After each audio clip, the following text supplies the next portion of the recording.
Okay, magandang araw po sa inyong lahat, mga minamahal ko mga kababayan. Muli nandito na naman po yung lingkod, Epifanio Labrador, dito po sa ating programang Reaction Mo, Birada Ko. At syempre bagong lahat, binabati muna po natin ating mga kababayan, Luzon, Visayas, Mindanao na lagi po natin nakakasama sa bawat araw po na tayo po mayroong mahalaga pinag-uusapan dito po sa ating programang Reaction Mo, Birada Ko. At syempre sa mga kababayan po natin sa abroad, maraming salamat po sa inyong lahat. At syempre, binabati din po natin ang ating Pangulong Ferdinand Marcos Jr., maging ating minamahal na House Speaker Martin Romualdez, maging ang ating minamahal na First Lady Liza Araneta Marcos na kung saan ay sama-sama pong gumagawa araw-araw ng kabutihan para po sa taong bayan. Nang sa ganon, tayo po ay sama-sama na humarap sa bagong Pilipinas. Okay.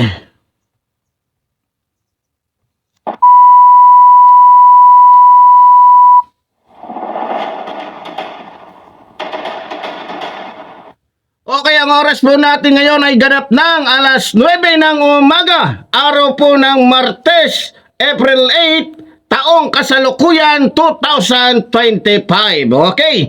So para po hindi na po magtagal mga minamahal ko mga kababayan, nang sa ganun ay mabigyan po natin ng birada. Ito pong ating pag-uusapan, ito at panoorin po natin.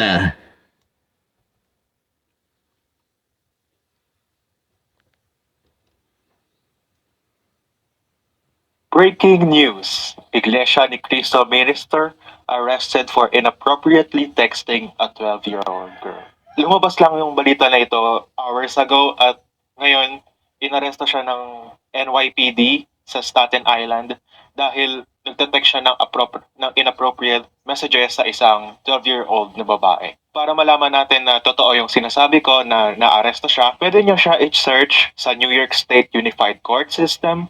Gamitin niyo lang yung case number na CR002360225RI at makikita niyo na ito yung case number at kapag pinindot niyo to, mapupunta kayo sa case details.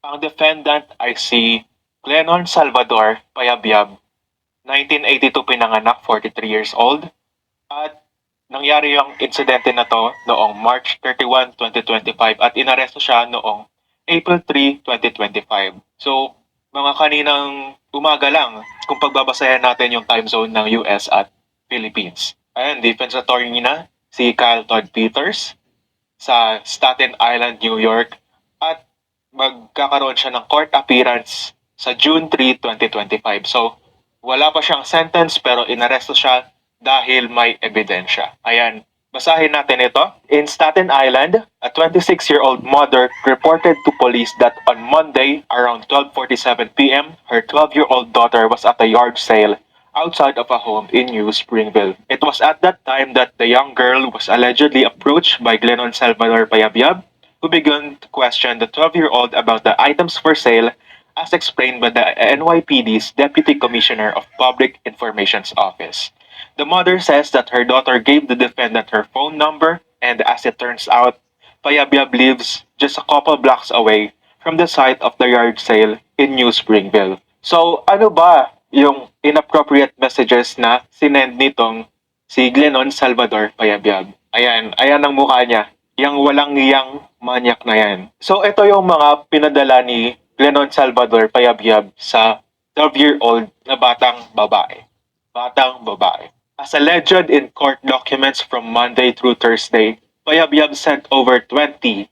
Ang dami yan. Text to the girl including but not limited to the following in sum and substance. So yung mga nakalagay dito, hindi yan lahat ng inappropriate message na sinend ni Payabyab. Yan lang yung mga example ng sinend niya para malinaw sa atin kung ano yung inappropriate message na sinend niya sa batang babae. Let's watch Thursday night. Can you send photos of you? Any kind of photos. Full body. We can just meet first in what house so I can pick you up. Can you show yours? Ito, sobrang nakakabahala. Can you show yours? Parang nangihingi siya ng malalaswang picture sa batang babae. Imaginein mo, 12-year-old na babae. Sobrang liit pa nun, sobrang bata pa nun, tapos ganito yung mga isasend mong message. Can you show yours? Ano ka? Napaka-maniac mo kung ganyan ka. Okay with your pics also, lol. And your friend, lol. Let me see. So, hindi lang yung 12-year-old na batang babaeng ito yung pinagnanasaan niya, kundi pati yung kaibigan nito. In his communications, authorities allege Payabyab also sent the girl a link to prehab.com. Kung di nyo yan alam, kung kailangan ko pang explain sa inyo, isa yung website kung saan pwede kang manood ng mga bastos na video. Around noon on Tuesday, the girl's mother observed the text on the phone belonging to her daughter. Those texts from the defendant's phone continued to be sent to the young girl's phone from Monday through Thursday as detailed in court documents. So, ilang araw nangyari bago isumbong sa pulis itong si Payabyab. Police were able to confirm that the phone number belonged to the defendant, as when Payabyab was confronted with the text, he allegedly said, "Yes, I sent those texts. And yes, I know how old she is." So, aware siya na 12-year-old lang yung kinakausap niya. Tapos, kakausapin mo ng ganito, can you show yours? Ganito ba yung tinuturo sa inyo, sa mga ministro sa inyo? Magpakita ka ng picture mo na hubad kahit ilang taon ka pa, kahit 12 years old ka pa lang. Authorities say that on Thursday, Payabyab made an attempt to meet the 12-year-old in that he agreed to meet her over text. So,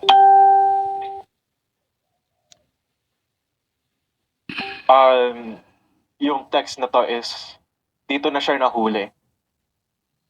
Dahil eto, police found that Payabyab physically drove to the meeting location at the agreed upon time.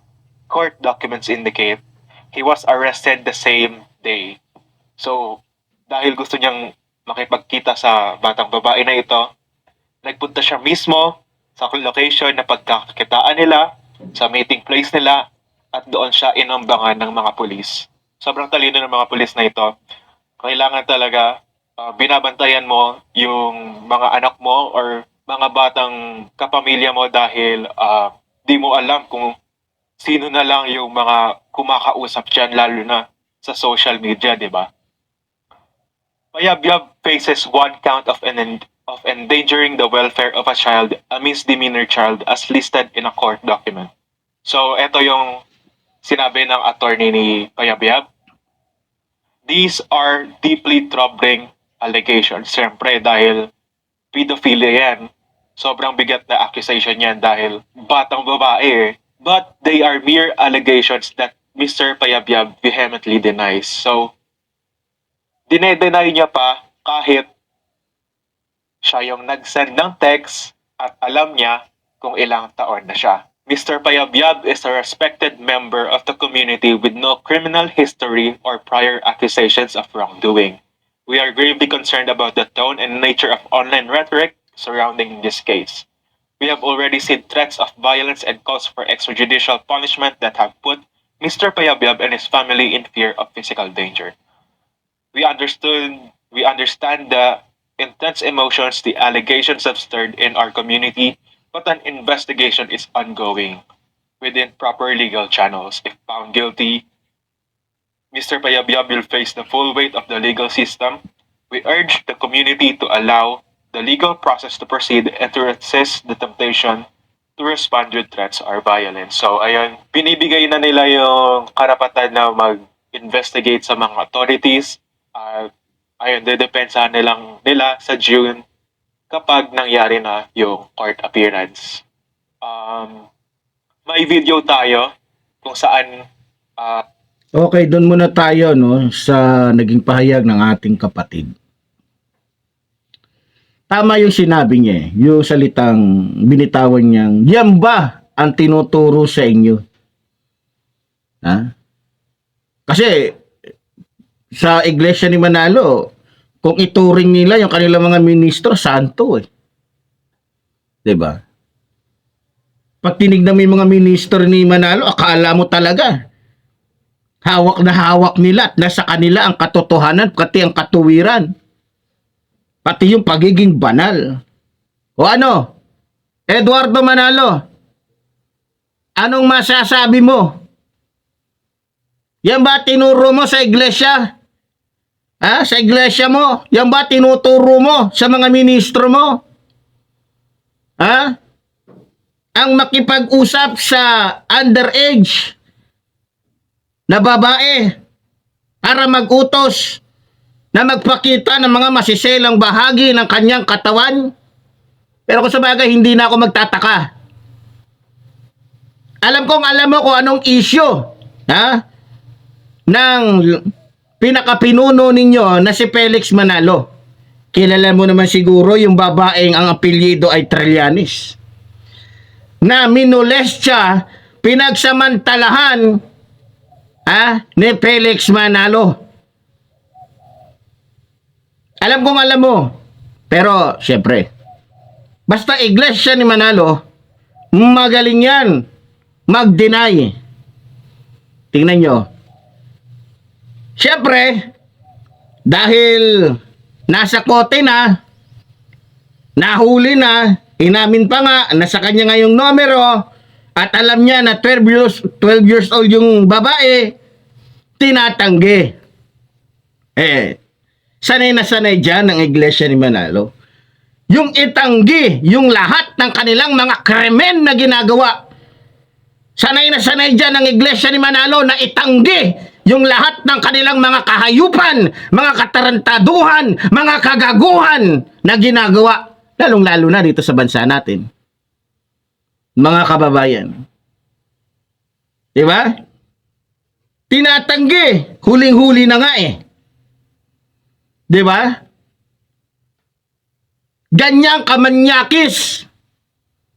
Ha? Alam niyo, mga nakaraang araw, sinisiraan nila ako. Meron silang mga inutusan ng mga vlogger na kesyo may kaso daw akong rape, kesyo drug addict daw ako, kesyo ganito, ganyan, ganun. Kung ano-ano na. Ha? Eto, ano to? Ito yung tunay. Ito yung totoo. Di ba? Kaya nga sabi ko nga masarap kakampi ang Diyos. Bagamat ako'y mahirap, bagamat ako'y walang kakayanan, walang pera, walang impluwensya, pero ayan, inahayag lamang ng Diyos ang katotohanan na hindi porket mayaman, hindi porket ministro, hindi porket maganda ang simbahan, ay totoo at makadiyos na nga. Ha? Masakit ba, Eduardo Manalo, na tanggapin ang katotohanan na hawak ni Epifanio Labrador ang katotohanan at hawak ninyo ang kasinungalingan? Ha? Anong gagawin mo na naman ngayon? Gagawa na naman kayo ng estilo, itatanggi nyo na naman. Hindi na ako magtataka dyan.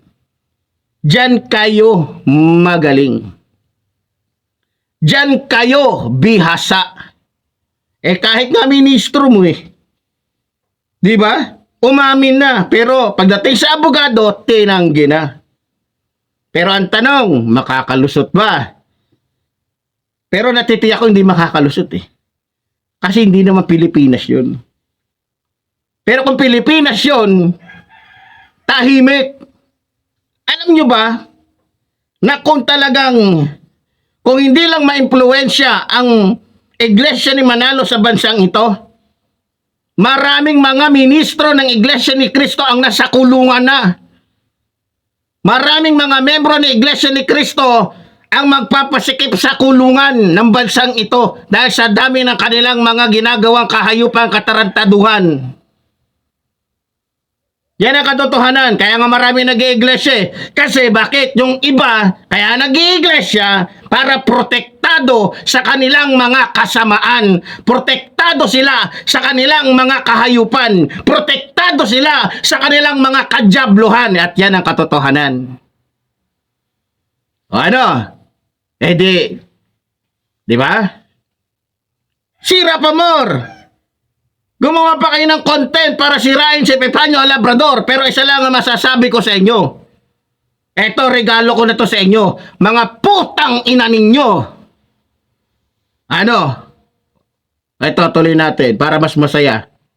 Inaresto yung etong si Payabyab. Pwede nyo siya i-visit sa Reddit. Yung subreddit na to is r/x Iglesia ni Cristo para malaman ninyo kung ano pa yung ibang mga kaganapan na nangyayari sa loob ng iglesia.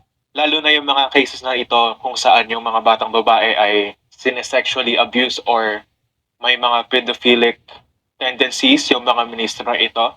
Dahil kung hindi nyo alam, mayroong sistema sa INC, Iglesia ni Cristo, or some people might call it Iglesia ng Kriminal. Dahil yung sistema na ito ay yung mga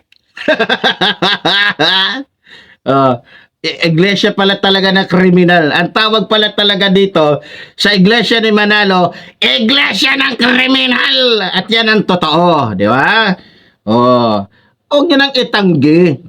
Kasi kung walang mga kriminal, walang mga mamamatay tao, kaya nga kasundo ninyo si Manalo ay si Digongyo, balita ko nga yung kinukuhan tagapatay ni Digongyo yung iba galing sa Iglesia ni Manalo kaya kakampi nila ang mga Manalo. 'Di ba? Kakampi nila si Eduardo Manalo na kung saan yung kanilang simbahan mismo, yung pinaka-main, yung tinatawag nilang central ay nakuhanan ng napakaraming armas, 'di ba? Pero ano nangyari doon sa mga armas? Walang napanagot. Kasi mayroon silang membro general, may membro silang abogado, may membro silang judge, meron silang mga politikong kapit. Kaya ganyan. 'Di ba? Kaya nga malalakas ang loob konting kibot ng mga tao magsasalita sa kanila, gagamitin yung batas, gagamitin yung korte kasi meron silang membro doon. Di ba? Hoy, Manalo, iglesia ni kulto. Di ba? Kaya malakas ang loob ninyo. Anak ng teteng kayo, mga diputa kayo. Ano? Mahirap ba tanggapin ang katotohanan? Ito yung sistemang sinasabi. Pakinggan natin. So, pwede silang pumili kung sino yung mga gusto nilang pakasalan Uy. ng babae. Ang tawag sa sistemang ito ay hiling. Hiling. Nagre-request sila sa ministro na hire sa kanila kung pwede bang i-request na kung sino yung natitipuhan nilang babae, yun yung ihihilingin nila. And most of the time, hindi nakakatanggi yung mga pamilya ng mga babaeng ito dahil tinuturo din sa kanila na kapag tumanggi ka sa hiling na nirequest sa'yo, mamalasan yung pamilya mo at paparusahan kayo ng Diyos. So, dinadamay pa yung Diyos sa kabastusan nila, kabulastugan nila. Matindi! Ngayon ko lang nalaman to Abay, may pagka-Senior Aguila pala talaga itong iglesia ni Manalo. Nakakahiya naman kayo. Nakakahiya naman kayo. Meron kayong doktrina na hiling. Tapos pagka tumanggi yung babae, tatakutin ninyo, nasusumpain yung pamilya ng babae. Aba, parang kakaiba yata Parang kailangan na yata siguro ipatawag na ng Senado, ipatawag na ng Kamara, etong si Eduardo Manalo. Meron pala kayong doktrina na katulad kay Senior Aguila. Hala! Aba, kawawa naman pala yung mga membro ninyo dyan sa iglesia ni Manalo. Abay, magkatulad pala ng doktrina ni Senior Aguila, yung doktrina ninyo, na para lang makuha ninyo yung gusto ninyo, yung gusto ng mga ministro ninyo, gagamitin ninyo yung doktrina ni Manalo para takutin yung mga membro ninyo na kapag hindi sumang-ayon sa kagustuhan ninyo, wala pala talaga. Paano kung, di ba? Nako! Kaya hindi na ako magtataka kung bakit yung kapitbahay ko dito, itong kapitbahay ko kasi apat na magkakapitbahay kami, dating iglesia ni Cristo pala sila. Nung si Eduardo Manalo na ang namuno, nako, ang daming nagsialis.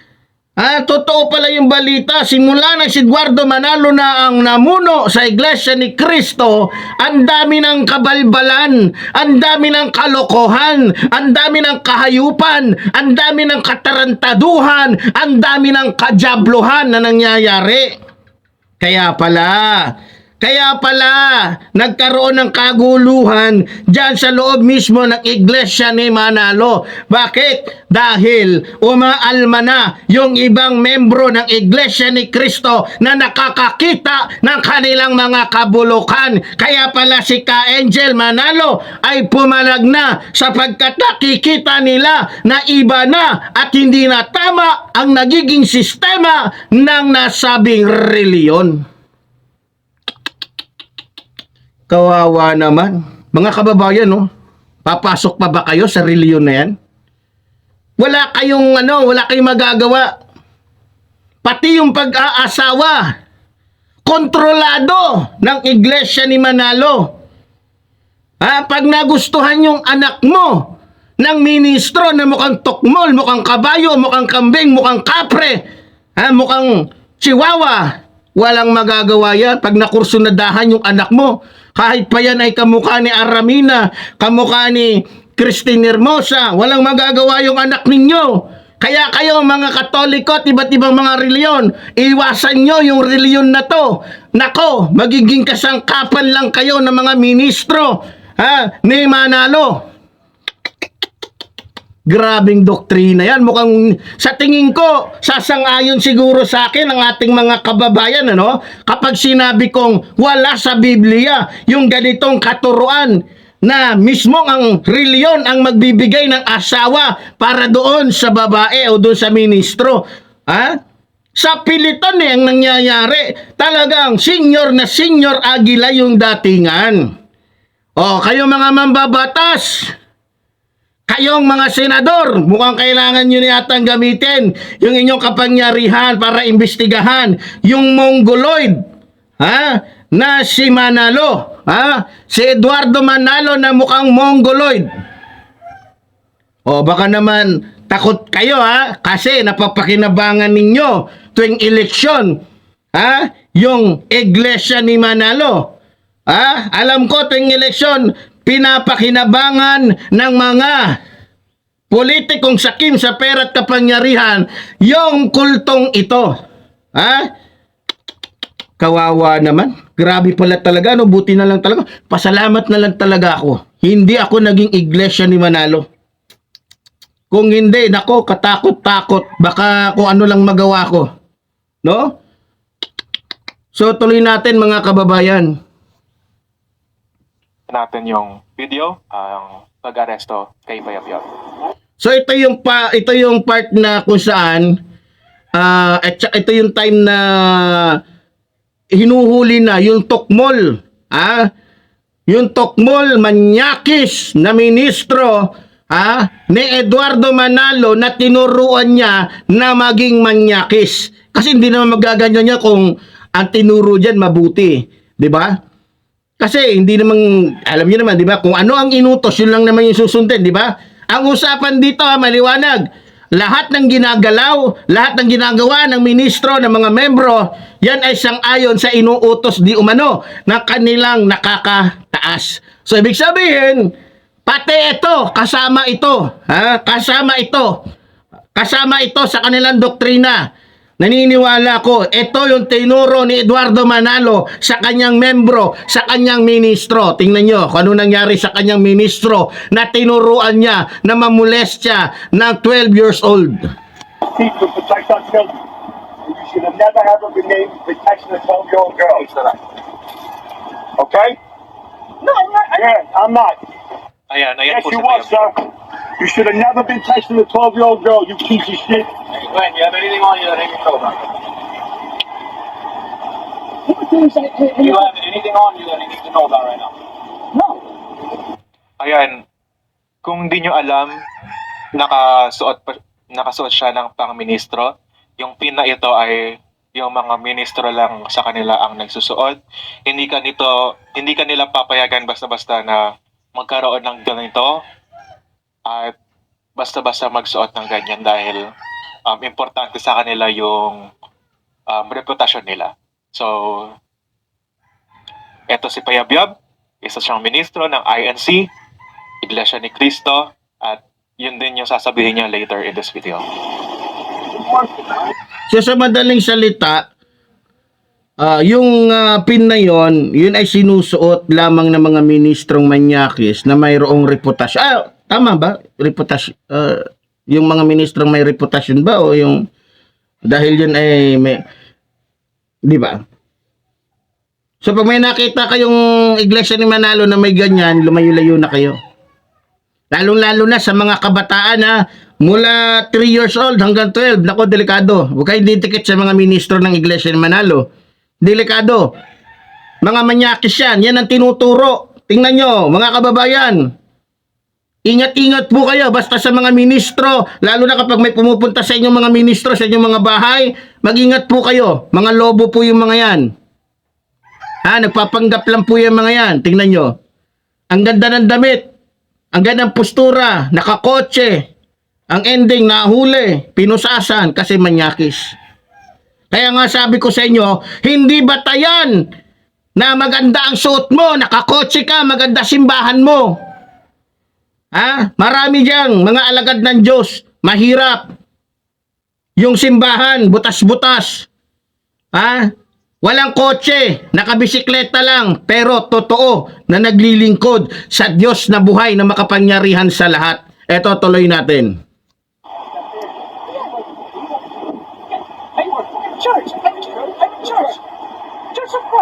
Ayan, Church of Christ, Iglesia ni Cristo. Aba, ginagamit pala nila yung Church of Christ. Nako, ang alam kong Church of Christ, born again yan. Parang hindi ako nagkakamali, 1910.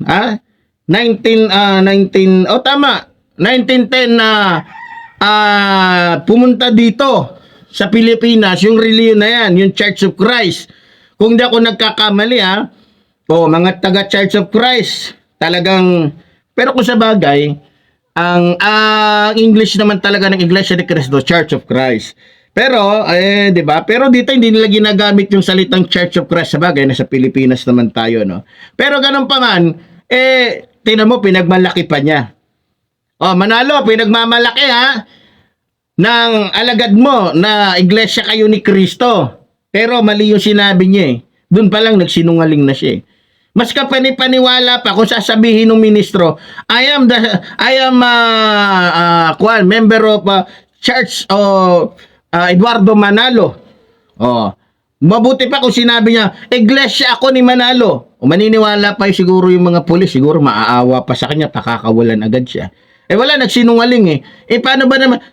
Diba, meron bang iglesia ni Cristo na namumulest siya? Meron bang iglesia ni Cristo? Siguro natatawa yung 2 pulis. Sabi sa yung 2 pulis, iglesia ka ni Cristo, tapos i-message mo dun sa babae, sa batang babae, gusto mong makita yung mga masisela na katawan? Nakikipag-usap ka bilang isang ministro na para bagang bangag, para bagang nakasabu.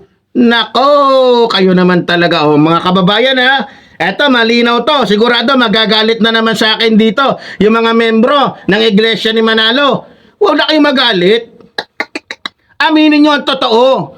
Kahit anong gawin ninyo, dahil kakamping ko ang katotohanan, wala kayong magagawa. At ako ang magsisiwalat at ako ang sisira at wawasak sa reliyon ninyong kulto. Tandaan ninyo yan.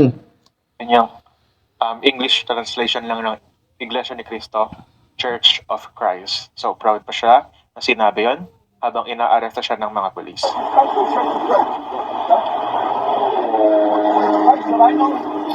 Also, ito yung time kung saan supposedly makikipag-meet siya sa batang babae. It looks like galing siya sa isang pagsamba na pinamunuan niya. Dumiretso siya doon sa meeting place at yan yung suot niya.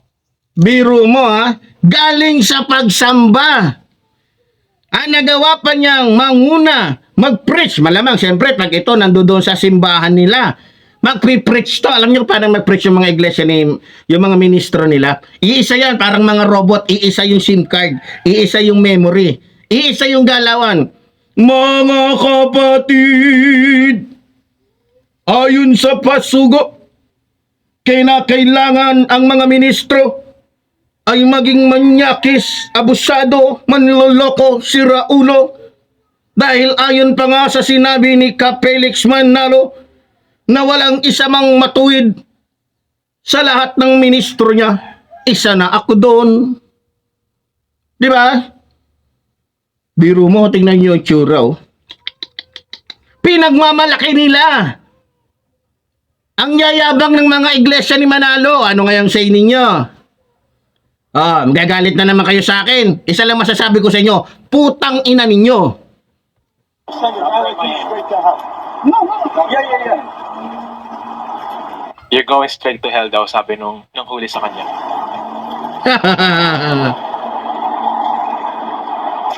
Ako po, ay...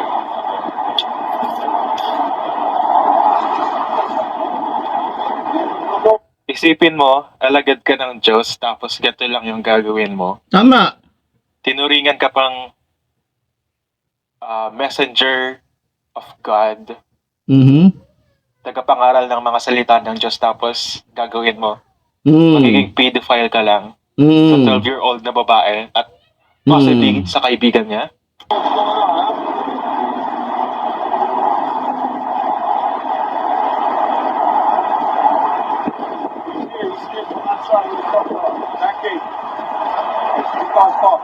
Ayun, yung kinuha sa kanya ay yung susi niya. Susi ng sasakyan niya.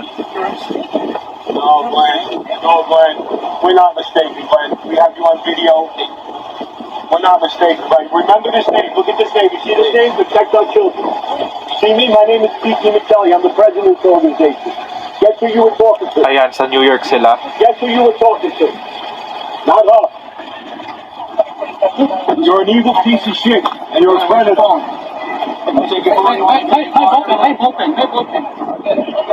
Nahulog pa yung ballpen niya na binigay ng executive minister nila na si EVM, Eduardo V. Manalo.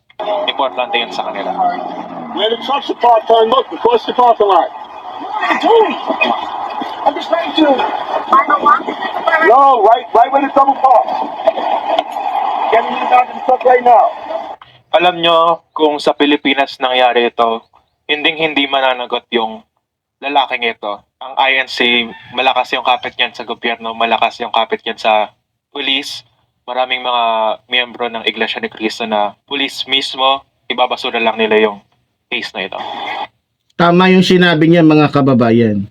Tama yun. Kaya nga nung mga nakarang malala niyo yung video natin, binakbakan natin, tinira natin yung Net 25 na sinasabing may tiwala sila sa batas, may tiwala sila sa party ninyo, may tiwala kayo. Dahil pag kayo ang nagreklamo, a-action agad yung mga membro ninyo na mga pulis, pati yung mga nakaluklok na mga judge dyan, na mga membro ninyo. Pero pag sa mga mahihirap na, lalong-lalo na pagka mga hindi iglesia ni Manalo, bulag, bingi, pipi, ang hustisya.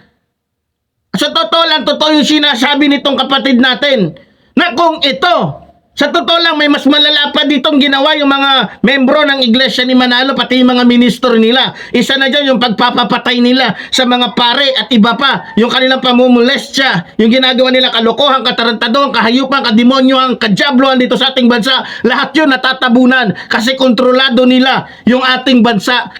Kontrolado nila pati yung hustisya. Yan ang katotohanan. Kaya tumpak na tumpak po ang sinabi ng ating kapatid na kung dito sa bansang ito nangyari yan, sigurado, wala kayong maririnig, wala kayong makikita, wala tayong kung ano pa man. Dahil kontrolado nila pati ang mga politiko. Diba? So, totoo po yung sinasabi ng ating kapatid na ito. On! So, doon siya nagkamali Right here! dahil akala niya may kapangyarihan yung Iglesia ni Cristo sa US. Hindi. Sa Pilipinas lang may kapangyarihan ang Iglesia ni Cristo. Hindi nga sila makapag-block voting doon. You're a man of Christ. You're a man of Christ. If you have anything you want to say, I don't want to say anything left. Ay, natahimik na siya. Tinatanong kung may gusto pa siyang sabihin eh. Guess what? You're going all over social media. Take a look.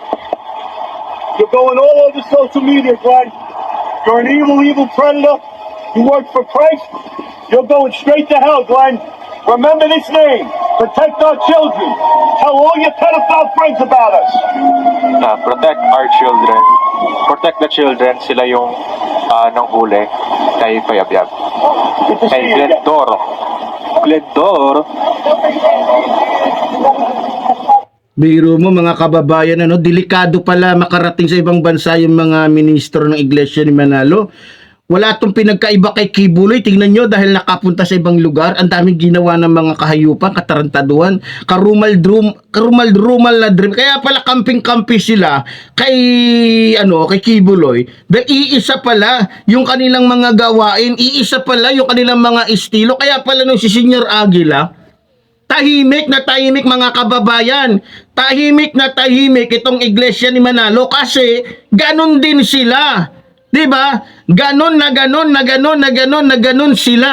Imbes na sila ang protekta sa mga kabataan, delikado. Kaya yung mga magulang natin na nandiyan pa sa loob ng Iglesia ni Manalo, mag-ingat po kayo, magulos dili po kayo. Sa lalong madaling panahon, lumikas na po kayo, umalis na po kayo, dahil unti-unti na pong nahahayag ang katotohanan. Tayo pa'y tinutulungan ng Diyos para mahayag po ang katotohanan na talagang ito pong Iglesia ni Manalo yung sinasabi sa Biblia na mga lobo na nagpapanggap na mga tupa. Kaya nga tupa yung nilagay nila para kunyari tupa talaga sila. Kaya tupa yung nilagay nila doon sa kanilang logo. Pero ang totoo, sila po ay original at talagang mga lobo na kung saan delikado pong makasama, delikado na pumunta sa ibang lugar. Kaya sa mga kababayan natin na Luzon, Visayas, Mindanao, ingat po kayo sa mga iglesia ni Manalo, lalong-lalo na sa kanilang mga ministro. Delikado po, lalong-lalo na sa panahon ngayon, no? Kapag sila po ay nagkaroon ng kasalanan, lalo na yung mga ministro nila, wala po tayong laban dahil hawak po nila ang gobyerno, hawak po nila yung mga politiko. Kaya ingat-ingat na lang po tayo dahil tayo po ay napasok ng isang reliyon na kulto na kung saan ginagamit yung kanilang impluwensya para lamang po pagtakpan yung mga nagagawa ng kanilang mga ministro, no? So sa mga kababayan natin, ingat-ingat po. Pero nagkamali itong ministrong ito. Akala nila sa lahat ng mundo magagawa nila yung kanilang mga katarantaduhan. Nagkamali kayo, no? Katulad lang din po yan ni Kibuloy. Akala ni Kibuloy pati doon sa ibang bansa kaya niyang gawin yung pamumolestya sa mga babaeng nagugustuhan niya. Doon siya nagkamali, no? So, kinakailangan siguro ipag-pray natin na wag nang mamayagpag pa at wag nang kumalat pa sa buong mundo etong Iglesia ni Manalo dahil talagang ang lagim lang po ang ikakalat nito sa buong mundo. Kaya ipanalangin po natin at sama-sama po tayong manalangin na tulungan tayo ng Diyos na mawasak tong reliyon na to na kung saan ay ginagamit lamang po sa mga personal nila na interes. So, ganun pa man, at least, di ba? Galit na naman tong mga to sa akin. Sigurado ko lalong-lalo na tong Mongoloid nila na leader ng kultong reliyon ngayon na Iglesia ni Manalo. So Manalo, ikaw Mongoloid ka, makinig ka sa akin. No, kahit anong tabon mo, kahit ikaw pa pinakamakapangyarihan, kahit ikaw pa pinakama-impluwensya, kung si Digongyo nga hindi sinanto ng Diyos, ikaw pa. So, may katapusan ka ring Mongoloid ka. Huwag kang mag-alala. No? So, ganun pa man mga minamahal ko mga kababayan, malaking po to. Malaking, kumbaga hampas po to sa ating mga kalaban at talagang ewan ko lang kung anong gagawin na naman nila. So, ayon sa akin na balitaan, pansamantala mo nang nagpiansa o pinakawalan nitong Mongoloid na to. Pero hindi ito makakaalis sa bansang yon dahil talagang makukulong ho ito. So, sa mga ministro ng Iglesia ni Manalo, sana maging aral ito, tuminutino na kayo. Kung hindi kayo kayang turuan ni Manalo ng katuwiran, ng kabutihan, so siguro naman matututo kayo sa batas na pinatutupad ng mga bansa na kung saan nandun kayo. Magpakabait naman kayo kahit konti lang. Mga ministro ni Manalo, magpakabait kayo kahit konting-konti lang. Kahit konting-konti lang, magpakabait kayo. Lalong-lalo na yung mga membro ng Iglesia ni Manalo, kahit konting kabaitan lang. makita namin. Baka sakaling maniwala kami sa inyo. So, sa mga kababayan natin, maraming salamat po sa inyong patuloy na pagsubaybay at pagtangkilik dito po sa ating programa. Kaya muli po, tulad po ng sinasabi ng inyong lingkod, mabuhay po ang ating inang bayan, mabuhay po ang nagmamahal sa ating ng bayan. Maraming salamat po.